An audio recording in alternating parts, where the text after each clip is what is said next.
Hello everyone, I'm Marc Balou, I'm a PhD student at INRIA in Lille, France, and I'm going to present you a work co-authored with Thomas Pietschak, Martin Haché and Jerry Cazier on non-isomorphic interaction techniques for controlling avatar facial expressions in VR.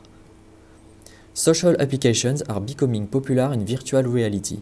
In these applications, the user embodies an avatar to interact with the environment and with other users through the avatars. In face-to-face conversation, nonverbal communication is essential.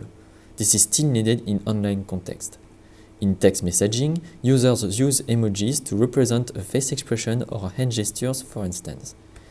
In VR, text messaging is less appropriate, so we need another approach to include nonverbal communication. Today, we will focus on the control of the facial expression of the avatar. The first approach is to use isomorphic techniques. They sense the user's behavior to match their face to the avatar's face. For instance, it's possible to track the facial expression using external camera, but it doesn't work in VR due to the headset occluding the face of the user. To overcome this limitation, we can add sensors directly in the VR headset. Another solution that doesn't require specific hardware is to use the microphone and infer the facial expression of the user from the noise they make, like laughing or screaming. These techniques can be limited by the sensor's precision. Also, the user may not have the ability or may not want to do the desired expression with their own face. A solution to these problems is to use non-isomorphic techniques, that is when the facial expression is controlled using interaction techniques. On one side, the user could control the individual degrees of freedom of the face, but there are too many of them to control at the same time. On the other side, we could propose to the user a set of emotions that would be mapped to a face expression when selected, but this solution excludes abstract expressions. A solution is then to propose to the user a set of facial expressions. I will now present the interaction techniques we designed for the selection and manipulation of the facial expression. We decompose the task of defining a face expression into subtasks that can be considered as independent: the selection of an expression, the control of its intensity, and the control of its duration or ending. We developed 4 techniques for the subtask of the selection of an expression. Raimoji displays a panel of emoji in front of the user. It's comparable to emoji menus in social applications. The user aims at the emoji with a ray and presses the trigger to select the expression. A feedback face shows a preview of the result. EmoTouch displays a circular menu over the controller. The emojis are organized according to the Plutchik's wheel of emotion. The user uses the touchpad to navigate in the menu and select an expression. EmoGest allows the user to select a facial expression by doing the corresponding gestures on the touchpad. We have implemented 8 gestures in the technique. Finally, EmoVoice uses speech recognition. The user presses the button, says the keyword that corresponds to an expression, and releases the button to validate the selection. We conducted an experiment to compare these 4 techniques. Since EmoGest and EmoVoice are limited to 8 expressions, we tested Raimoji and EmoTouch with 24 and 8 expressions, so they can be fairly compared. The 12 participants had to select the requested expression.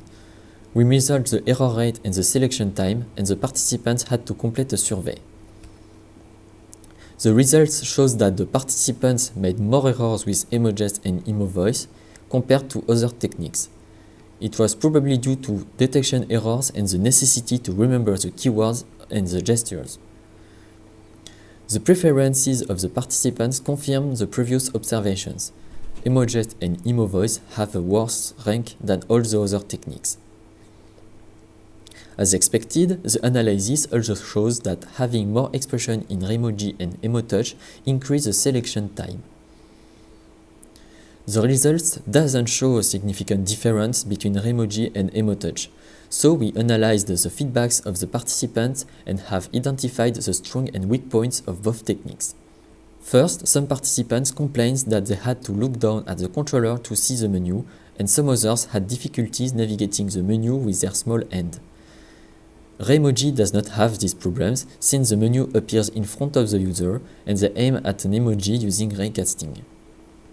Despite its similarity to emoji menus in social applications, the grid menu is not organized. The organization of the circular menu of EmoTouch and the colors help to quickly find an expression. We combine the strengths of Raymoji and EmoTouch to create a technique called EmoRay. It uses a circular menu positioned in front of the user, and the user aims and selects an expression with raycasting. Now that we have a technique for the selection of the expression, we need to control its intensity.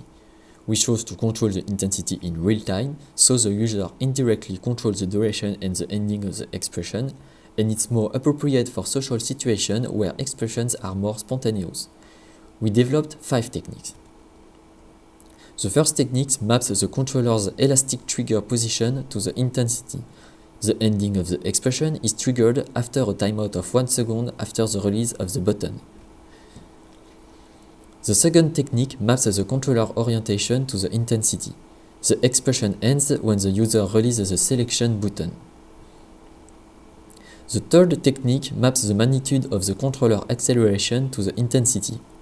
We filter this value with a 500 millisecond moving average to avoid unwanted oscillation.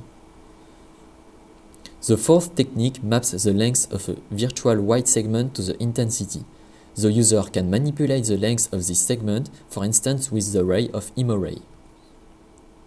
For the fifth technique, after the user has selected an expression, they can adjust its intensity by moving around the cursor in the menu.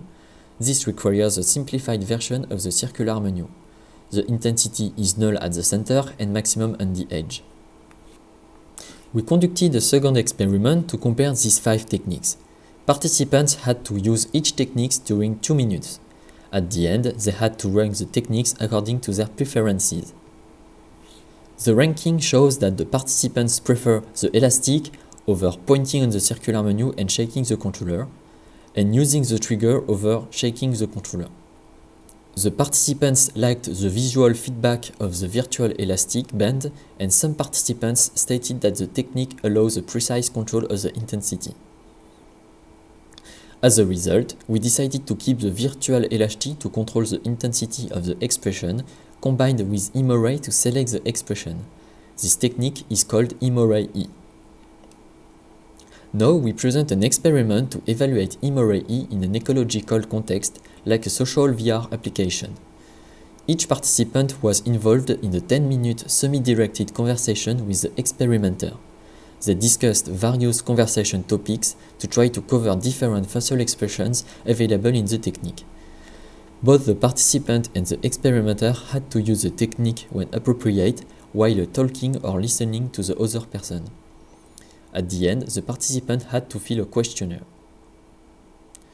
The SOS questionnaire shows a very good usability with a score of 80 that corresponds to the A scale in the Soros percentile ranking. Also, the attractive questionnaire rates EmoRay-E above average, between neutral and desired on the attractive scale.